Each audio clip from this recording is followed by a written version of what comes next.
Joseph Stalin, quería llegar y tomar primero la capital del Reich, de tal forma que la bandera de la Unión Soviética, el hoz y el martillo, ondeara sobre el Reichstag, un edificio que Stalin consideraba muy importante, como el corazón mismo del Reich. Entonces las fuerzas soviéticas se concentraron en lograr este objetivo, mientras que en su búnker Hitler pasaba muy apenado, muy estresado, muy preocupado, gritándole a todo el mundo porque él mismo sabía que el fin estaba cerca, pero no podía creer que la Alemania había perdido nuevamente una guerra mundial. La raza aria no había demostrado ser la raza superior. De hecho, Hitler pensó que una vez que terminara el conflicto, los pueblos eslavos, los pueblos del este, serían los que se quedarían con toda Europa o conquistaran gran parte del mundo. Él ya empezaba a creer firmemente que los rusos habían demostrado ser aquella raza superior.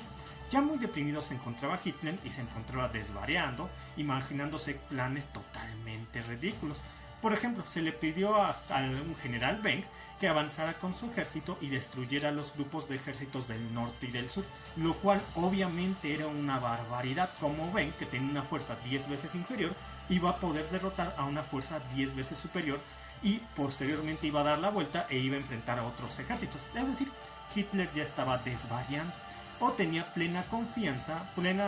más o menos, no tenía más bien la esperanza de que el ejército noveno y duodécimos alemanes pudieran llevar a cabo un exitoso contraataque que repeliera a las tropas rusas de la capital, lo cual también era una fantasía, porque los ejércitos que acabo de mencionar ya estaban muy debilitados y era muy difícil que pudieran llevar a cabo un contraataque. Lo que sí hicieron varios ejércitos alemanes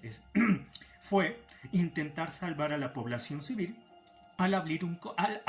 corredor una vez que la ciudad de Berlín quedó sitiadas por el primer frente bielorruso al mando del general Zhukov y el primer frente ucraniano al mando del general Vasily Chuikov. Entonces, estos ejércitos remanentes que quedaban cerca de la capital del Reich se concentraron en abrir ese corredor y rescatar a la mayor parte de la población civil posible antes de que fuera totalmente imposible poder llevar a cabo dicha acción. De hecho, les costó muchísimo trabajo abrir este corredor, salvar a los civiles y posteriormente huir de la ciudad de Berlín hacia el lado estadounidense, porque los alemanes estaban conscientes de que al ser capturados por los estadounidenses recibirían un mucho mejor trato que el trato que esperarían por parte de la Unión Soviética, por parte de los rusos,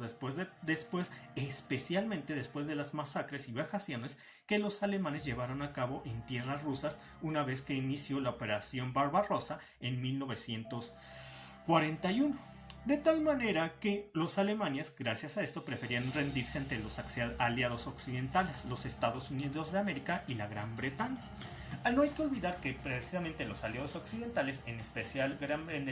el líder del Reino Unido, Winston Churchill, estaban muy preocupados ante la amenaza posterior que significaría la Unión Soviética al querer quedarse con tantas tierras de Europa del Este y Central. De hecho, los ejércitos británicos se aceleraron a tomar antes que los rusos Holanda, para que la influencia de la Unión Soviética no fuera tanta. De hecho, al finalizar la guerra,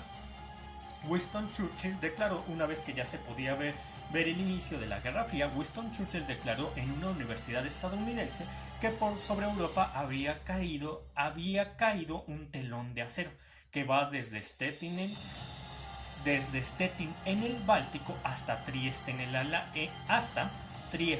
el Adriático, es decir, la cortina que sellaría Europa Central y del Este durante la Guerra Fría, en la cual todo lo que ocurría detrás de dicha cortina, el llamado telón de acero, permanecería sin el control o sin influencia de gran parte del mundo occidental.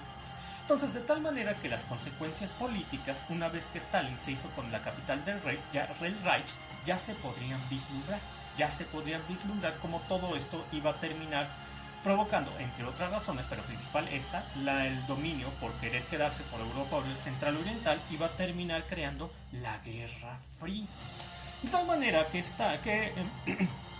ya para finales de abril de 1945, el ejército ruso, después de una batalla exageradamente sanguinaria, logró acercarse al centro de Berlín, donde se encontraban los ministerios de seguridad, la Cancillería del Reich, la Puerta de Brandenburgo y el mismo Reichstag.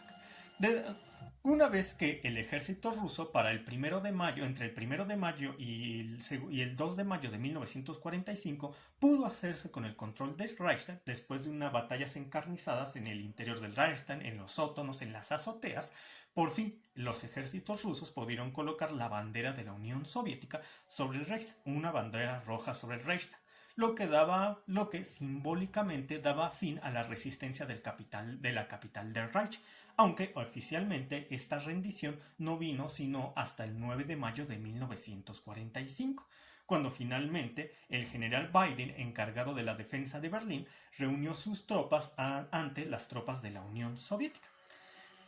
Entonces, por todo lo que hemos podido decir durante esta serie de videos, nos podemos dar cuenta la importancia que el líder de la Unión Soviética, Joseph Stalin, le daba a Berlín, porque de hecho se consideraba que si se dominaba Berlín, se dominaba a Alemania, y si se dominaba a Alemania, se dominaba a Europa. De aquí la vital importancia. Por el momento termino hasta este punto, nos vemos en los próximos videos, hasta pronto.